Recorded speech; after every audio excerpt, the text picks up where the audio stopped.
Bosnia, the name has become synonymous with war and with the worst horrors that war can bring. But this first-time visitor cannot overcome the feelings that this nation, like the politics that spawned its war, is complex and more textured than he has been led to believe. It is all here, grand beauty and ugly destruction. We came not to dissect the politics, nor to discuss the wisdom of U.S. troops keeping a fragile peace.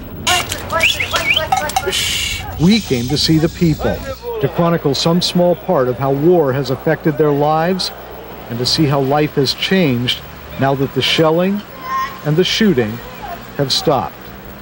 We found one answer in a refugee center from a woman who is one of the 3 million people the war drove from their homes. It's very difficult for me to talk about it and to remind again what happened, what I have gone through. I would rather die than go through that again. We found another answer on the streets of Sarajevo. Now it's much better than it used to be. You can see that shops are now working and prices are cheaper and people work more and life is getting normalized. Our 6-day journey began in the south and took us on a 300-mile triangle through Bosnian Muslim territory. From Mostar, north to Zenica, east to Sarajevo, then south back to Mostar. We came at the invitation of the international relief agency World Vision and its Northern California director, Angela Mason. In 3 trips to Bosnia, she has developed a passion for helping the people here. I'd like everybody to understand what they've gone through. In Sarajevo, what they've gone through is hell. For 3 years, Serb gunners sat in the hills, shelling the buildings and shooting the citizens. The Dayton Accord and the presence of NATO troops have quieted the guns and brought people back out on the streets again. This Sunday afternoon, they are strolling through downtown and shopping in the same market where Serb shells killed 16 people last August.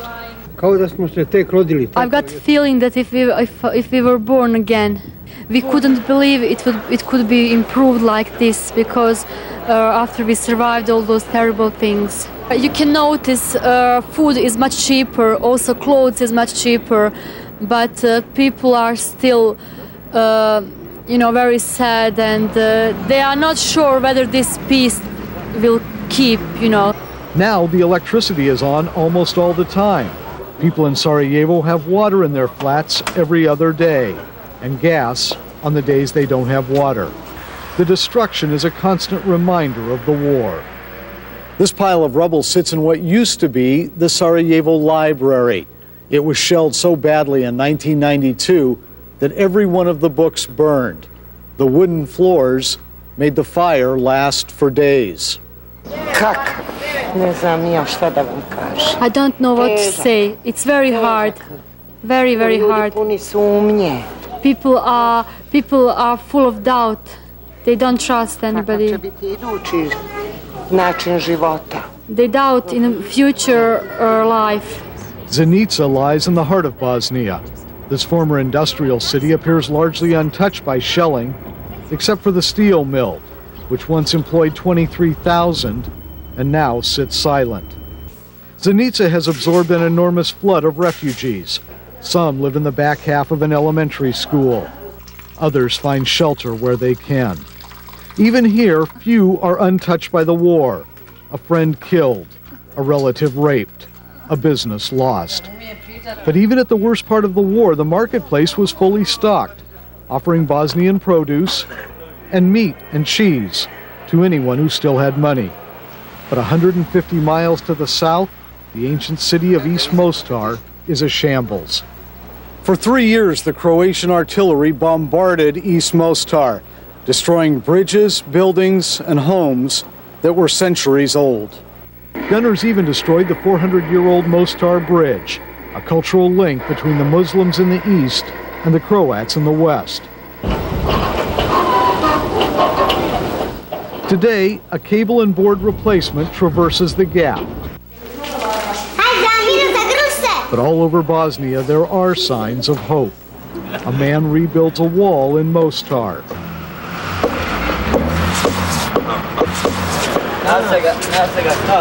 A work crew replaces a shop window in Sarajevo. Destruction is so huge, and we need a lot of money to rebuild this and a lot of time. Through it all, humanitarian aid groups such as World Vision have been here, feeding people, repairing homes, offering counseling. And what scares me most is that now we have seemingly peace for the first time in 4 years, that their adrenaline would stop rushing and they'll come crashing to earth. And that's when we need to be there. And with the promise of peace, many yearn for a normal life again. And they come armed with hope and humor. This man spotted our camera in the Zenica market and told his horse, "Come, my love, we shall be in a movie." Perhaps a story about the people of Bosnia, a movie still in search of a happy ending. In Zenica, Bosnia, Craig Heaps for Segment 2.